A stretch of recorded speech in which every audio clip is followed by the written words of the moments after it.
주신 은혜에 감사하는 5분 묵상, 오늘은 누가복음 20장 27절에서 40절 참된 부활을 소망하라 라는 제목으로 하나님의 말씀 보겠습니다.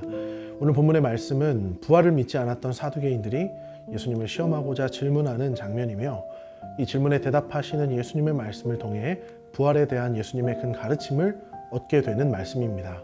말씀을 통하여 우리가 다시금 부활 신앙을 회복하는 묵상의 시간이 되기를 원합니다. 내용 관찰 첫 번째 질문입니다. 사두개인들은 예수님께 무엇을 질문합니까? 사두개인은 부활이 없다고 주장하는 사람들이었습니다. 이들 가운데는 제사장 출신들이 많았는데요, 성경을 자신들의 마음대로 해석하다가 결국엔 부활을 부정하는 데에 이르게 된 것입니다. 이들은 자신들의 해석을 완전히 신뢰했습니다. 자신들의 해석이 100% 맞다고 생각을 했던 것이죠. 그래서 이들은 이와 같이 교만한 마음으로 예수님을 시험하기 위하여 부활의 여부에 대한 논쟁을 걸어오기 시작했던 것입니다. 이들은 구약 율법의 수혼 제도를 가지고 예수님께 질문했습니다. 예로부터 구약의 율법은 형의 아내가 죽으면 이 아내와 남은 가정을 법적으로 돌보게 하기 위하여 동생이 형수를 자신의 아내로 삼게 하는 제도를 따라왔습니다. 그런데 부활한 후에는 이 사람이 누구의 아내가 되겠냐고 물은 것입니다. 두 번째 질문입니다. 예수님께서는 사두개인들의 질문에 어떻게 대답하십니까? 먼저 예수님은 부활한 후의 세상은 이 세상과 완전히 다르다고 말씀하십니다. 이 땅에서의 삶은 살기도 하고 죽기도 하며 그 가운데서 장가도 가고 시집도 가지만, 부활한 후에는 다시 죽지도 않고 장가가지도 시집가지도 않는다는 것입니다. 부활 이후의 삶은 애초에 이 땅의 삶과는 전적으로 다른 완전히 새로운 삶이라고 가르치신 것이죠. 더 나아가서 예수님은 모세를 통해 이 부활의 존재를 완벽하게 논증하십니다. 모세가 아브라함의 하나님, 이삭의 하나님, 야곱의 하나님이라고 고백했다는 것이죠. 모세가 괜히 이렇게 고백한 것이 아니라는 것입니다. 모세가 이미 죽었던 아브라함과 이삭, 야곱을 언급하며 그들의 하나님이라고 고백했던 이유는 이들이 하나님 편에서는 지금도 살아있는 자들이기 때문이라는 것입니다. 그들은 지금 모두 부활해서 하나님 옆에 있기 때문에 하나님 편에서는 그들이 다 살아있는 자들이라는 것이죠. 그러므로 하나님은 죽은 자의 하나님이 아니라 살아있는 자들의 하나님이신 것입니다. 연구와 묵상, 예수님께서는 왜 사두개인들에게 부활에 대해 자세히 설명하십니까? 사두개인들은 자칭 성경을 새롭게 해석하는 자들이었습니다. 자신들의 해석은 새롭고 신선하고 또 신비하다고 믿는 영적 우월주의자들이었던 것입니다. 이들은 성경의 해석뿐만 아니라 삶의 모습과 정치적인 판단에까지 영향력을 행사하길 원했습니다. 성경의 해석을 통해 권력에까지 욕심을 냈다는 것이죠. 그러나 예수님의 한 방에 사두개인들은 부끄러움을 감추지 못했을 것입니다. 부활이 없다고 굳게 믿었던 그들은 정작 모세의 말씀조차 제대로 해석할 줄 모르는 부끄러움을 가졌음이 들통났기 때문입니다. 성경 해석을 주 무기로 삼았던 사두개인들이 성경 해석으로 인해 부끄러움을 당하는 모습을 통해 예수님의 지혜는 더 아름답게 빛나고 있는 것입니다. 느낀 점입니다.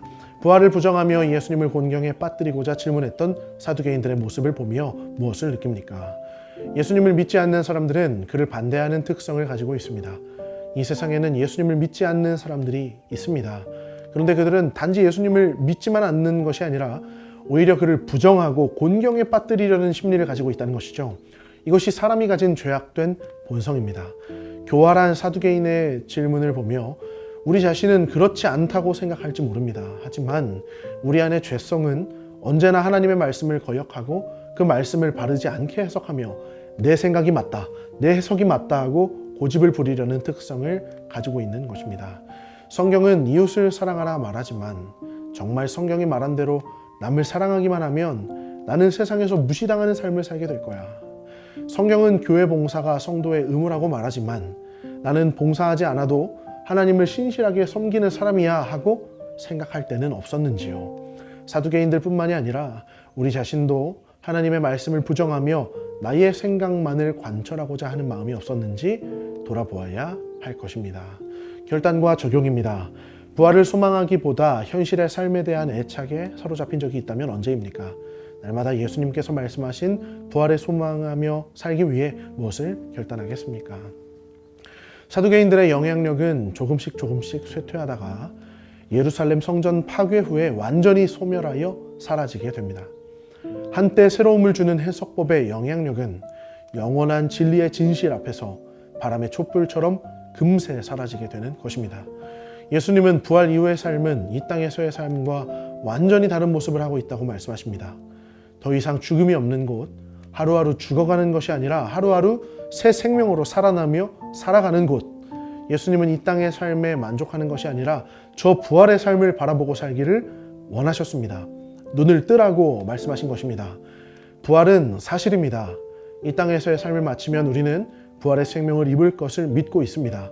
우리가 이와 같은 부활의 소망을 묵상하는 사람으로서 이 땅에서의 삶도 천국 소망과 부활 소망으로 살기를 원합니다.